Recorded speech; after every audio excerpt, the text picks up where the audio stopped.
दिल का अब संकल्प यही है,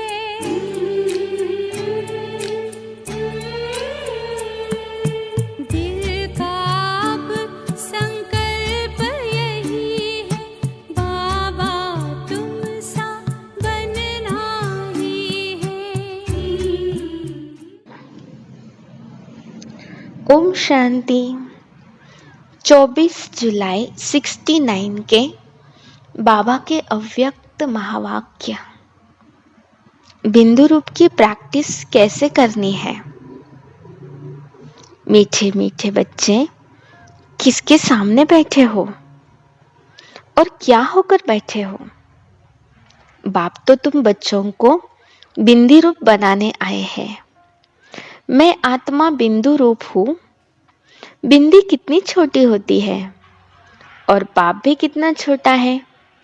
इतनी छोटी सी बात भी तुम बच्चों की बुद्धि में नहीं आती है।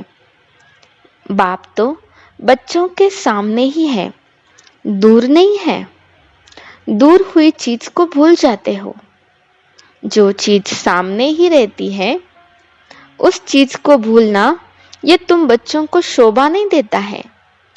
अगर बच्चे बिंदी को ही भूल जाएंगे तो बोलो किस आधार पर चलेंगे? आत्मा के ही तो आधार से शरीर भी चलता है। मैं आत्मा हूं, ये नशा होना चाहिए कि मैं बिंदु बिंदु की संतान हूं। संतान कहने से ही स्नेह में आ जाते हैं। तो आज तुम बच्चों को बिंदु रूप में स्थित होने की प्रैक्टिस कराए। बाबा पूछ रहे, प्रैक्टिस कराए? मैं आत्मा हूं, इसमें तो भूलने की आवश्यकता ही नहीं रहती। जैसे मुझ बाप को भूलने की जरूरत पड़ती है।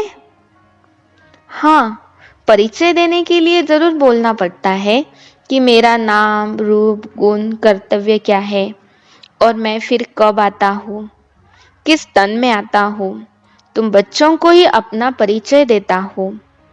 तो क्या बाप अपने परिचय को भूल जाते हैं?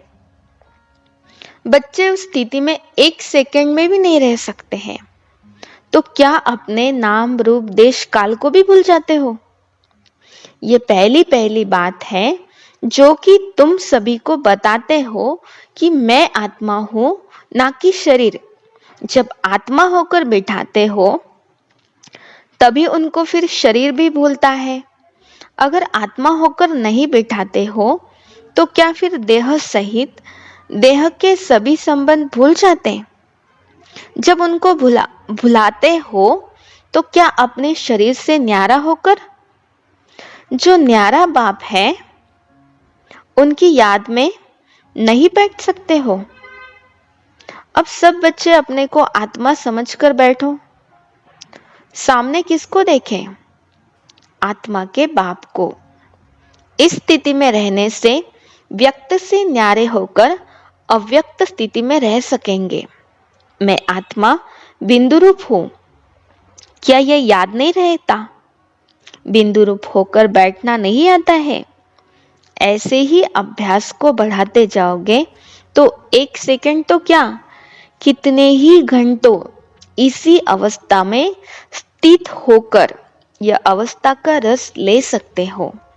इसी अवस्था में स्थित रहने में फिर बोलने की जरूरत ही नहीं।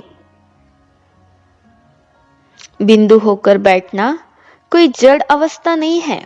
जैसे बीज में सारे पेड़ समाया हुआ है, वैसे ही मुझ आत्मा में बाप की याद समाई हुई है।